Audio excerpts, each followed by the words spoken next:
This is a single arm dumbbell bench press. What I want you doing is hands just gonna kind of rest on your chest here, stomach. And when you're bringing it down, what I don't want is I don't want your shoulders or hips to come off of the bench at all. I want you to keep your core nice and tight and engaged, kind of resisting rotation. So you're gonna bench it all the way up. Let it come down until you have to control it. Really engage that core, keep that back flat, keep the shoulders flat on the bench, and you're gonna be pressing up.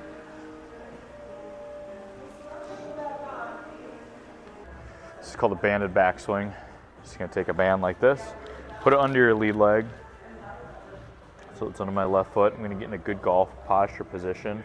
What I'm doing with my right arm here is I'm bringing it behind myself kind of as far as I can, really engaging and pulling that shoulder blade back, not trying to go vertical with it. A little bit vertical, but really trying to maintain a lot of width. This arm is gonna stay straight.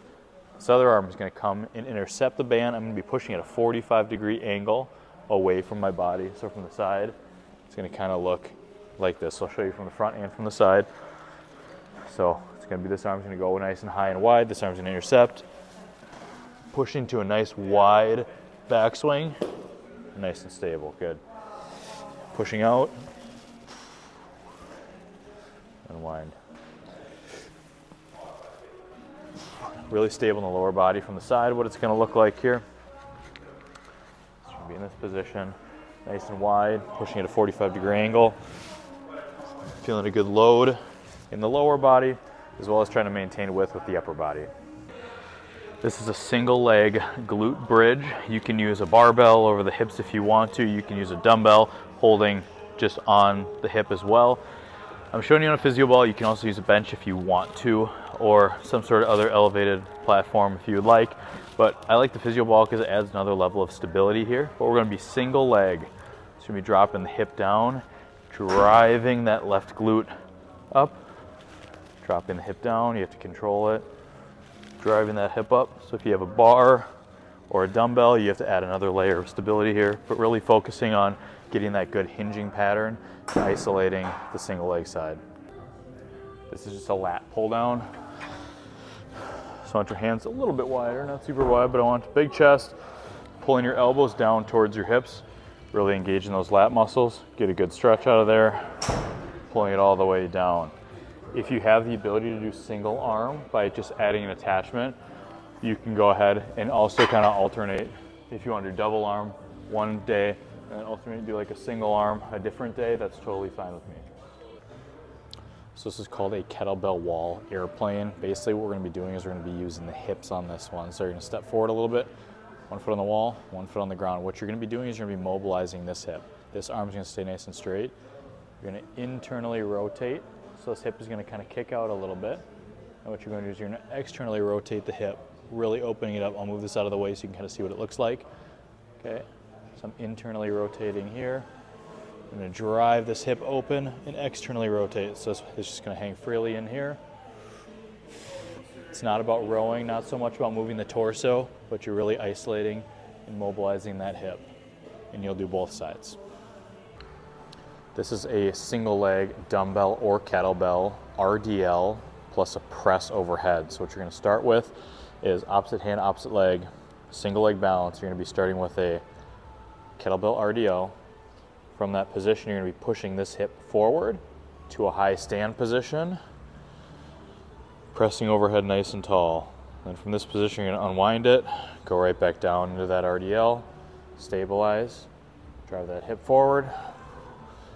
And as you get more comfortable with this, you can increase the speed. Goal is to try to stay on one leg as long as you possibly can, working all the way through this. You'll do both sides. This is called a bird dog row. So you're gonna hold the weight in the exact same hand as whatever knee is on the bench, okay? And what you're going to do is you're going to lean forward. You're gonna have a pretty solid grip with this hand on there. This back leg is gonna be nice and straight. So you're engaging the core, stay nice and stable. You're gonna be doing a row, a bird dog row. Trying not to rotate the body too much.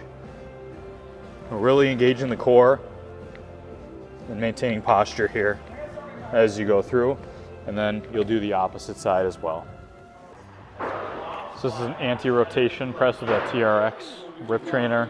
It's gonna get into a good athletic position. Engage the core, pushing straight out in front of you. Hold it for a couple seconds. Let it come back. Push it out, hold it for a couple seconds. Let it come back. Do a bunch on that side. And then you just flip it around. Really engaging the core and pushing out. This is a rip trainer overhead lunge. So what you're gonna be doing is you're gonna be putting this overhead. Don't let it pull you in. You're trying to keep this stacked perfectly vertically over your head. Outside leg's gonna be forward. Keeping the core nice and tight. You're gonna be doing lunges in this position. And when you switch, you obviously just turn around the other way. Remember, outside leg is forward. This is a rip trainer split stance, rotate and press. So outside leg is forward. Be in a split stance like this. This is tight to your chest in a good athletic golf position. You're gonna rotate, press, hold it for a second, bring it back to the chest, unwind. Rotate, press, back to the chest, and bring it back. Same thing, outside leg is forward. Make sure you rotate before you press, and then you bring it back in before you rotate back.